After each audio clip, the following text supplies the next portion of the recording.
Gini Bu, kami ini rencana mau melakukan wawancara dengan Ibu. Tapi mungkin akan mengganggu waktu itu sebentar Bu. Baik, tidak apa-apa. Jadi kan kemungkinan ini juga mungkin kan masalah kita semua. Tapi Ibu selaku pemimpin kan kemungkinan banyak ataupun sudah sering sekali menemukan kasus-kasus. Nah kasus-kasus itu kita ini dihadapkan dengan dua pilihan, apa misalnya itu di rumah etika ataupun di negara.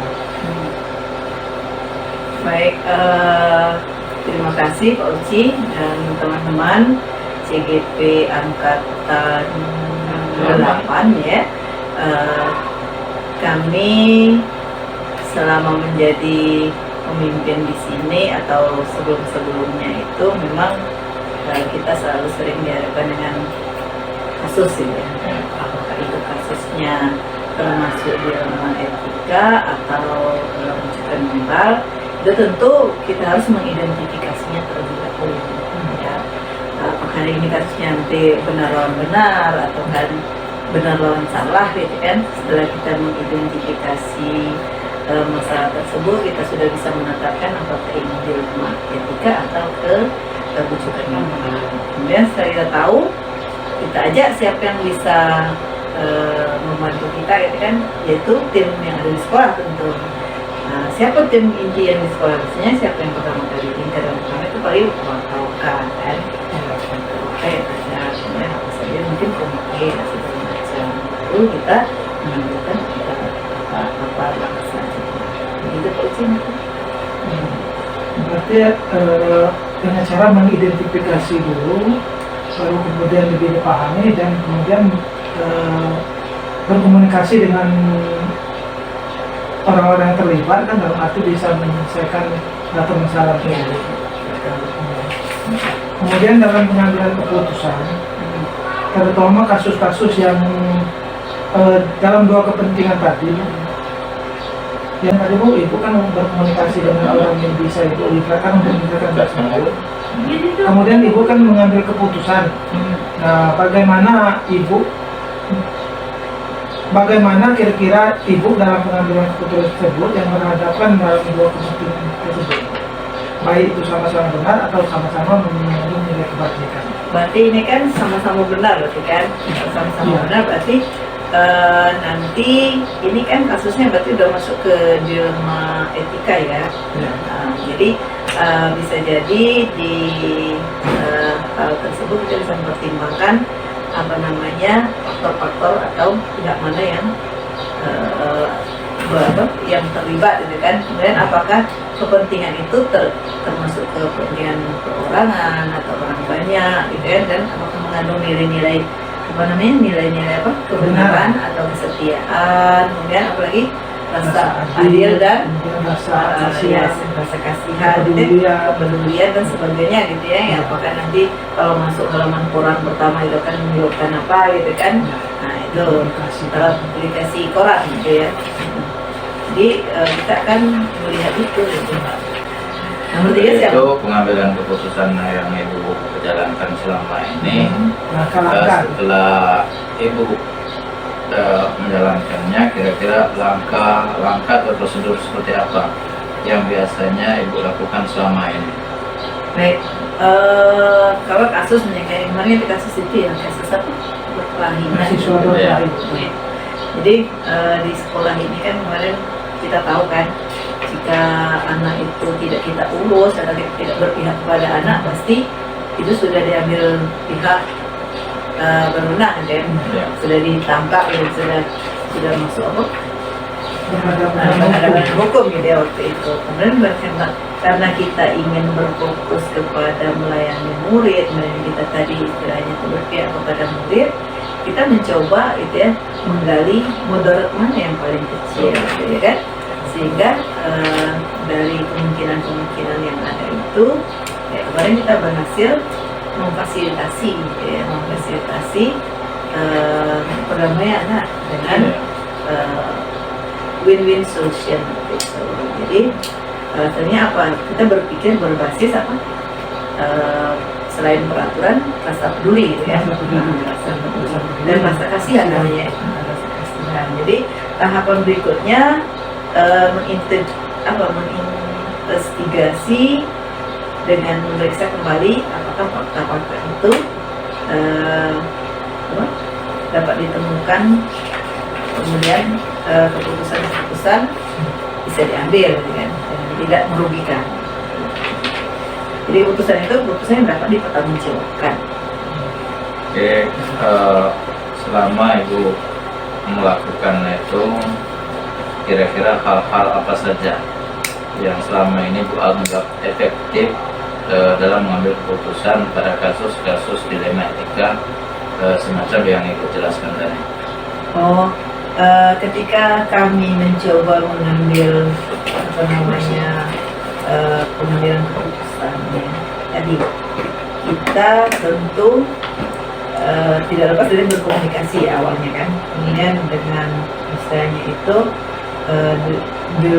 dilema etika yang kita hadapi ini, kita berpikir sederhana ya, atau mencoba menyederhanakan permasalahan tersebut sehingga kita bisa tarik benang merahnya, kemudian kita bisa ketemu titik temunya, sehingga disitulah kita bisa mengambil atau membangun suatu kebijaksanaan di dalam mengambil keputusan. Jadi tentu selama Ibu mengambil sebuah keputusan itu tentu banyak tantangan-tantangan dan rintangan-rintangannya. Kira-kira yang Ibu rasakan tantangan dalam mengambil keputusan pada kasus dilema etika ini yang bagaimana? Hasil keputusan yang diambil ya? Ya. Oke. Tentu ketika kita menentukan keputusan yang diambil itu ada saja pihak yang kurang menerima sebenarnya. Tetapi dengan cara kita berkomunikasi, kemudian cara kita menyampaikan, menyadarkan bahwa apa yang kita ambil itu adalah untuk anak, gitu kan, berpihak kepada anak, memahamkan sebagai orang yang tadi belum terlalu puas, sehingga dia bisa menerima secara ikhlas, gitu ya. Jadi ketemulah tadi win-win solution, ya, dapatlah keputusan yang semua tidak direndahkan, artinya semua menjadi menang, gitu kan. Dengan adanya titik temu itu tadi, kayak kita kembali ke kasus anak kita di sekolah ya, yang tadinya sulit sekali kita temukan kita akhirnya berhasil membangun komunikasi sampai kita harus turun ke desa, gitu kan. Nah, inilah keputusan yang bisa diambil bersama dan itu membahagiakan. Baiklah Bu, dari penjelasan Ibu tadi tentang kasus-kasus yang Ibu ceritakan, kira-kira apakah Ibu memiliki sebuah tata kelola atau jadwal dalam sebuah penyelesaian kasus dilema etika? Atau apakah Ibu langsung menyelesaikannya di tempat atau memiliki sebuah jadwal dalam penyelesaian kasus-kasus tersebut?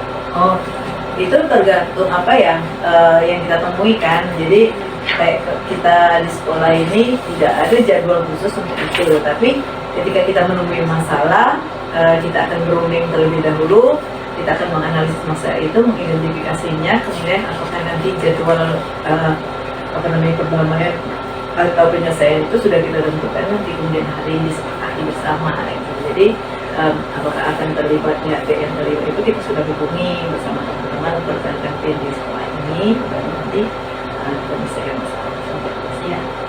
Oke, seperti itu ya Bu, tergantung dengan situasinya. Ya. Nah Bu, kira-kira ini Bu, faktor apa saja atau yang selama ini membantu atau mempermudah dalam pengambilan keputusan? Kira-kira ada yang membantu Ibu dalam pengambilan keputusan atau bagaimana kira-kira Ibu itu dalam pengambilan keputusan? Oke. Untuk ketika kita ditemui kasus itu ya, seorang pemimpin itu tidak mungkin mengambil keputusan tergesa-gesa gitu. Itu harus berkomunikasi terlebih dahulu dengan siapa tim inti yang memang ada di sekolah ini, kemudian bagian siswaan atau waka-waka yang lain gitu kan, sehingga warga sekolah yang bisa dilibatkan itu mengerti gitu kan lebih dahulu apa yang hendak kita capai, kemudian jalan-jalan yang akan kita tempuh. Ketika itu sudah mengerti, nah komunikasi yang baik inilah yang menjembatani kita mengambil berhasil menyelesaikan kasus-kasus itu. Begitu akunya. dari penjagaan ibu tadi dari awal sampai sekarang itu Bu kira-kira bisa kan berbagi dengan kami pembelajaran apa saja sih Bu yang sudah Ibu dapatkan dari kasus-kasus yang sudah Ibu lalui? Boleh berbagi dengan kami cara-cara menghadapi kasus tersebut dan apa saja pembelajaran yang sudah didapatkan? Sebelum saya jawab, coba teman-teman ada nggak kemarin dari waktu mengambil keputusan atau kita misalnya kasus dari pandangan teman-teman dulu waktu ketika saya mengambil keputusan atau itu apa yang terjadi dengan diri saya waktu itu? Coba ada yang bisa mendefinisi atau mengambil satu kesimpulan sebelum saya jawab? Boleh nggak nih Pak Fauzan? Menurut Pak Fauzan ketika saya kemarin itu kelihatan kan terakhir kita waktu lomba itu bagaimana menurut Pak Fauzan saya kalau pribadi Ibu yang jelas Ibu itu sudah nampak yang jelas pengalaman dalam pengambilan keputusannya. Dalam artian di sini Ibu tidak mau ambil pusing lah dengan masalah itu, tapi karena Ibu sudah terbiasa berhadapan dengan kasus-kasus yang semacam itu, dan nampak sekali yang jelas arah jalan keluarnya sesuai dengan pembelajaran yang pernah Ibu mungkin menerap sebelumnya dengan menerapkan paradigma, prinsip, maksud 9 langkah pengambilan keputusan itu sudah nampak di pada waktu pengesahan ini. Oke, ya kan kita guru penggerak kan dibekali bagaimana kita mengambil satu keputusan dengan langkah-langkah yang sudah kita pelajari gitu ya. Ada 9 langkah mengambil keputusan apa saja langkah pengambilan itu kan identifikasi kan, kemudian kita apalagi apakah ini termasuk pengujiannya secara benar atau benar-benar segala macam, kemudian apakah ini nanti termasuk ke apa namanya ketika kita ingin menentukan apakah ini nanti termasuk berpihak kepada murid atau bukan, atau seperti apa gitu kan, langkah-langkah yang kita termasuk ini ya, mengambil apa namanya, meminta pertolongan kepada siapa sih orang yang meminta pertolongan gitu kan untuk menyelesaikan kasus ini. Ketika kita sudah punya, nanti kita bisa ingat keputusan yang diambil itu kita dikir fokusnya kita kan berpihak kepada murid gitu kan. Ketika kita sudah berpihak kepada murid, pasti ada ide-ide semata gitu yang kita hasilkan, dan tentu kita berpatokan dari kesembilan langkah pengambilan keputusan. Ya, itu yang menurut kami yang ketika kita dihadapkan dengan masalah. Dan satu lagi yang kita harus bersikap tenang. Jadi jangan merasa gerusu, jangan istilahnya itu emosian atau jangan. Kita tenang dulu, kita identifikasi dulu, kemudian langkah selanjutnya apa, ini benar-benar atau ini benar salah, tidak benturannya di mana, kemudian kalau masuk halaman koran gimana gitu ya, kita analisis dulu gitu kan. Kemudian kalau nanti istilah itu ada hubungannya ke rasa keadilan atau apalah, jadi itu ilmu itu kan kita udah dapat. Baru nanti setelah itu kita bisa tapi memang betul-betul membantu ya waktu itu.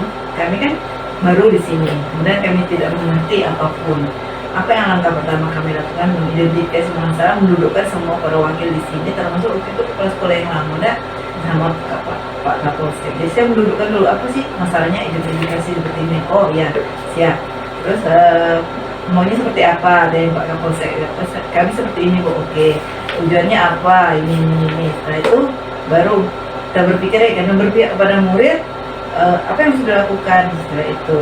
Oh ya, ini langkahnya seperti ini Bapak dan Ibu, kita harus damai, kalau tidak seperti ini kan, bujuk-bujuk gitu kan, atau memberikan paparan lah supaya meyakinkan mereka. Akhirnya kita cari jalan tengahnya gitu kan. Kita cari jalan tengahnya itu kemarin kan kayak kemarin tidak ketemu tuh, nggak ketemu kenapa? Yang ini mau 10 juta aja, yang ini udah turun banyak, yang ini nggak pernah mau naik gitu. Padahal sedikit, akhirnya kami berhasil membujuk gitu kan, yang turun terus ini biar mengalah, yang ini kami ambil itu inisiatif untuk naik dikit gitu ya, walaupun dengan bantuan kita kemarin ya Pak Uci ya, akhirnya dia kembali juga itu kemarin. Nah, setelah itu selesai, masalah baru lagi itu ternyata uangnya tidak terkumpul gitu kan. Aduh, tak bilang ini Kapolsek itu nekan kalau tidak ada Bu ini naik ini. Si bola wakil ini siapa ini minta pertolongan gitu kan, minta. Sementara saya jauh tempatnya itu, jadi menghubungi tim itu waktu itu wakil-wakil bagi juga, ada yang ke sebelah kanan, ada yang ke sebelah kiri. Terus saya mikir lagi siapa yang diminta pertolongan lagi deh. Oh ternyata daerah Bakalan itu Pak Pepen pernah kenal dengan orang yang paling sulit ditaklukkan gitu. Itu mantan kades dulu, kenal betul dengan dia, telepon kan. Oh ya nanti udah main-main lah situ. Kemudian siapa lagi minta tolong ke pengawas, ke Capdin gitu. Semua ya hari itu sibuk. Sampailah akhirnya menemukan itu minta tolong. Terima kasih waktunya Bu. Mudah-mudahan nanti dalam pengambilan keputusan kita bisa mengambil keputusan yang terbaik, walaupun kita dihadapkan dengan berbagai dilema etika. Mudah-mudahan kita semua bisa bergerak dan menggerakkan rekan kita ini. Terima kasih Bu. Assalamualaikum warahmatullahi wabarakatuh.